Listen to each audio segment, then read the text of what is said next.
What makes something special? Is it the cost, what it provides practically, scarcity, or perhaps something more intangible? Many businesses in Japan possess in the correct amount one of, if not some variety of the aforementioned traits, but not all succeed.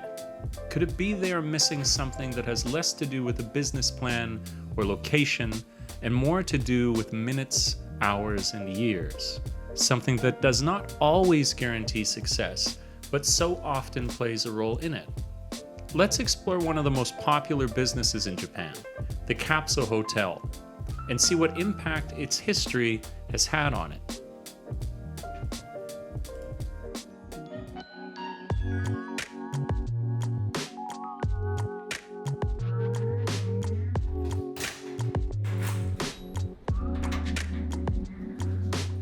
Capsule Hotel, or Pod Hotel as it's sometimes known in the West, features small, bed-sized rooms, and they're usually for cheap overnight accommodation.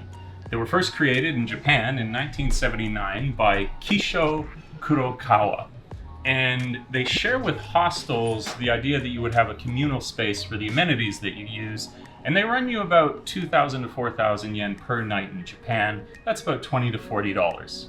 The question is, what is their history, and why are they so popular here?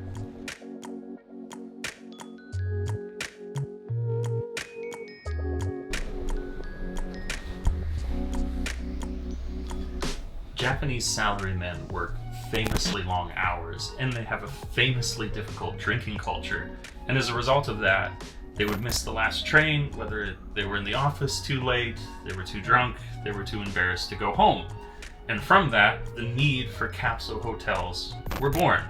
So this was something that would cost them basically the same amount to get home. It wasn't a really expensive hotel.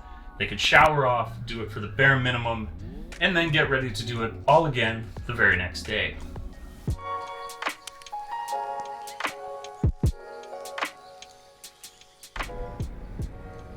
To give a sense of just how important affordability is to the capsule hotel mentality design, in the recession in Japan, underemployed and unemployed salarymen would actually rent out capsule hotels for about a month at a time because it was the only way that they could get housing for themselves when times were so tough.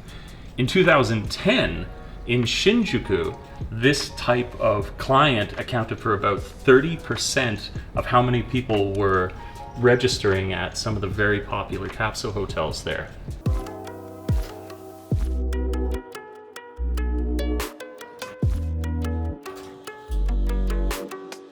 Affordability, of course, has its cost, literally.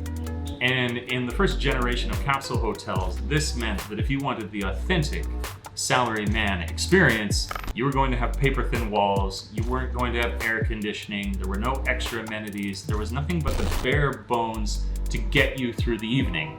And as well, at that time, it was a man's world. There were not a lot of women going to these because they weren't in a similar work situation that they ever would. But as with all things, things change.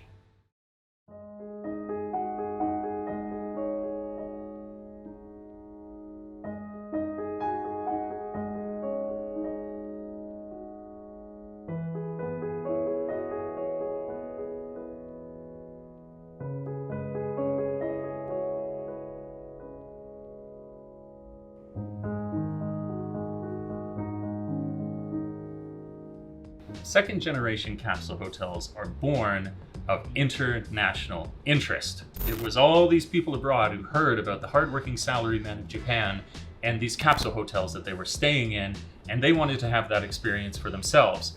Now, the first wave of those people coming over, they were having those authentic experiences, getting crammed into the honeycomb, having no air conditioning, no extra amenities. But the greater group that then followed wanted to have that authentic experience, but not too authentic. And then you had these capsule hotels being born, which offered that much more. For example, in 2008, you had First Cabin Chain open up, and they were naming their rooms like first class and business class.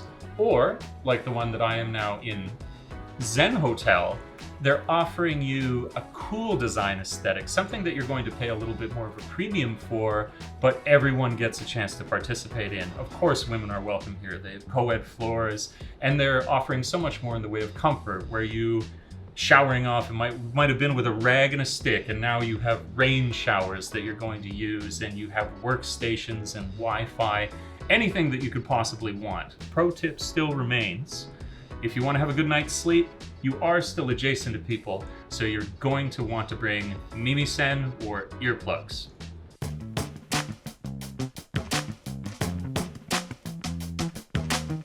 The Japanese capsule hotel industry has clearly proven that it's in tune with the sort of changing demands that influence the market. And so we've seen that travel through the first generation, now on to the second, sparked by international interest in that sort of cultural phenomenon in Japan.